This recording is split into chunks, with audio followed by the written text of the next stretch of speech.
লালমনিরহাটের দেওরুবা তারকানাথ উচ্চ বিদ্যালয়ের প্রধান শিক্ষক আব্দুল হান্নানের বিরুদ্ধে অনিয়মের অভিযোগ উঠেছে। ভারপ্রাপ্ত প্রধানের দায়িত্ব নিয়ে দলীয় প্রভাবে আওয়ামী লীগ নেতাকে বানান কমিটির সভাপতি। টানা 4 বার বৃদ্ধি করেন অ্যাডহক কমিটির মেয়াদ। তৃতীয় বিভাগে এইচএসসি পাশ করলেও জালিয়াতির মাধ্যমে নিয়োগ নেন প্রধান শিক্ষকের। পরে অর্ধ কোটি টাকার অবৈধভাবে নিয়োগ দেন আরও 4 কর্মচারীকে। এই যে এইচএসসি তৃতীয় বিভাগ, বিএ তৃতীয় বিভাগ, হঠাৎ করে এই সনদ বদলে গেল কেন? সনদ বদলে যায় কেন?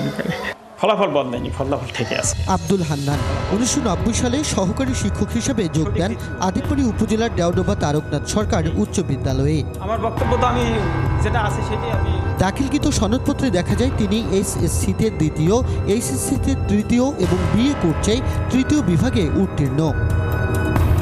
2021 সালে প্রধান শিক্ষক অবসরে গেলে ভারপ্রাপ্ত প্রধানের দায়িত্ব পান আব্দুল হান্নান। এরপর দলীয় প্রভাবে আওয়ামী লীগ নেতাকে বানান অ্যাডহক কমিটির সভাপতি।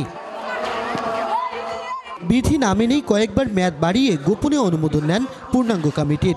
রাতারাতি বদলে ফেলেন নিজের শিক্ষা সনদ। এইচএসসিতে তৃতীয় বিভাগে পাশ করলেও তাতে দ্বিতীয় বিভাগ বসিয়ে ওই কমিটির মাধ্যমে নিয়োগ নেন প্রধান শিক্ষক হিসাবে। শুরু করেন নিয়োগ বাণিজ্য। নিয়োগ প্রক্রিয়াটা গোপনে করছে। আজ পর্যন্ত কোনো সংবাদপত্রের নাম পর্যন্ত জানা যায়নি। এবং হেডমাস্টার যে নিয়োগ হয়েছে ওর তৃতীয় বিভাগ, ও সার্টিফিকেট জাল করিয়া এখন নিয়োগ নিয়ে এনেছে। ঘুষের টাকা দিতে না পারায় অনেকের এমপিও ভুক্তির কাগজপত্র মন্ত্রণালয়ে পাঠানো হয়নি। অভিযোগ আছে মোটা অঙ্কের টাকার বিনিময়ে হয়েছে নিয়োগ। ওই যে সনদ জালিয়াতি হেডমাস্টার আমার নাম মন্ত্রণালয় না পাঠার ইয়েতে আমি এই বেতন থেকে বঞ্চিত হই। কালার এক্সপার্ট, জর্জ স্যাপ এবং মাইল্ড অন হ্যান্ডস টেকনোলজি সমৃদ্ধ অরিক্স ক্রিস্টাল ওয়াশ। আপনার নতুন যোগ দেওয়া কর্মচারীদের বক্তব্যেও সত্যতা মেলে নিয়োগে অবৈধ লেনদেনের বিষয়টি। মানে আমাদের কাজ ক্লিয়ার হলে স্যার বলছে 4টা রুম করে দিতে যত টাকা লাগবে অত টাকা দিতে হবে।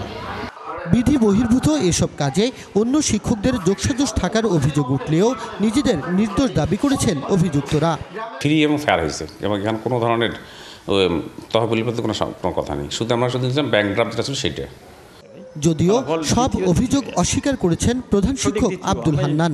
জলঢাকায় পরীক্ষা দিছি এবং দ্বিতীয় বিভাগে পাশ করছি, ইন্টারমিডিয়েট সেকেন্ড ক্লাস বা দ্বিতীয় বিভাগে পাশ করছি। এখন তারা কিভাবে কি করছে না করছে সেটা আমার জানা নেই। হেয় প্রতিপন্ন করার জন্য ওরা হয়তো এটা করতে পারে। তদন্ত করে সুপারিশ পাঠানো হয়েছে বলে জানান ইউএনও। যে প্রধান তার রেজাল্ট সংক্রান্ত জটিলতা, সে অভিযোগের প্রেক্ষিতে একটা তদন্ত হয়। তদন্তের প্রেক্ষিতে ব্যবস্থা নেওয়ার জন্য ইতিমধ্যে আমরা জেলায় পাঠাইছি, যেটা বাউসি বরাবর পাঠাইছি ব্যবস্থা। 50 শিক্ষার্থীর জন্য নিযুক্ত 15 শিক্ষক কর্মচারীর স্কুলটিতে দ্রুত অনিয়মের বিরুদ্ধে ব্যবস্থা গ্রহণ করে শিক্ষার পরিবেশ ও মান বৃদ্ধির দাবি অভিভাবকদের। Majed Masud, DBC news, Lalmonirhat.